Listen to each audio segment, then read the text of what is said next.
नमस्कार दोस्तों, स्वागत है आप सभी का हमारे इस YouTube चैनल जीवन जीने की कला में। दोस्तों, चैनल को लाइक, शेयर एंड सब्सक्राइब जरूर करें। साथ ही साथ बेल नोटिफिकेशन को ऑन कर लें ताकि जब भी नई वीडियोज हम आप सभी के लिए अपलोड करें नोटिफिकेशन आपको सबसे पहले मिले। आइए आज हम सभी जानते हैं एक बहुत ही मशहूर और पुरानी कहावत है उसी के बारे में कि जैसा खाओगे अन्न वैसा होगा मन। जी हाँ, यही जानते हैं और ये समझते हैं हम सभी महाभारत के एक प्रसंग से, द्रौपदी और भीष्म पितामह के बीच जो हुआ था। महाभारत का युद्ध चल रहा था। भीष्म पितामह अर्जुन के बाणों से घायल होकर बाणों से ही बनी हुई सेज पर लेटे हुए थे, पड़े हुए थे। कौरव और पांडव दल के लोग प्रतिदिन उनसे मिलने जाया करते थे। एक दिन का प्रसंग है कि पांचों भाई और द्रौपदी चारों तरफ बैठे थे और पितामह उन्हें उपदेश दे रहे थे।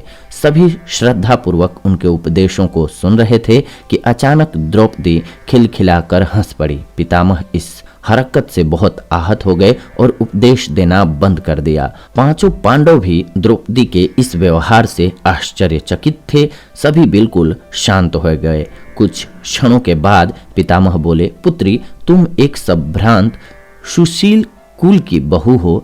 क्या मैं तुम्हारी इस हंसी का कारण जान सकता हूँ? द्रौपदी बोली, पितामह, आज आप हमें अन्याय के विरुद्ध लड़ने का उपदेश दे रहे हैं, लेकिन जब भरी सभा में मुझे निर्वस्त्र करने की कुचेष्टा की जा रही थी तब कहाँ चला गया था आपका ये उपदेश?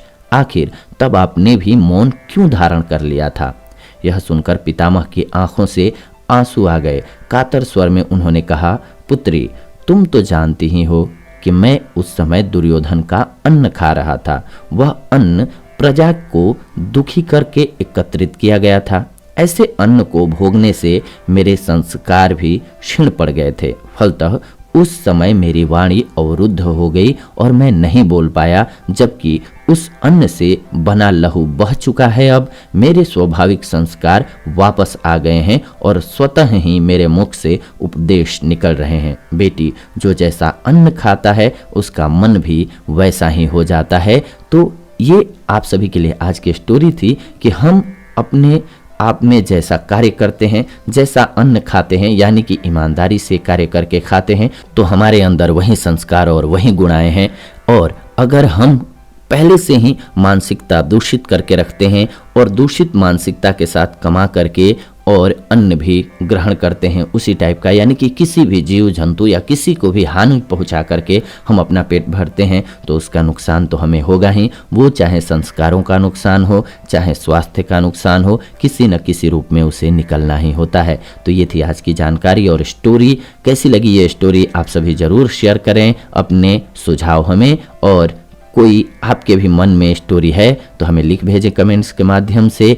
उस पर विचार करेंगे और कोशिश करेंगे कि आपके नाम के साथ अच्छी स्टोरी हुई तो उसको भी बोल करके लोगों तक पहुंचाएं। ये है आज का एपिसोड। अगले एपिसोड में मिलते हैं आप सभी से नई जानकारी के साथ। तब तक के लिए धन्यवाद। नमस्कार दोस्तों।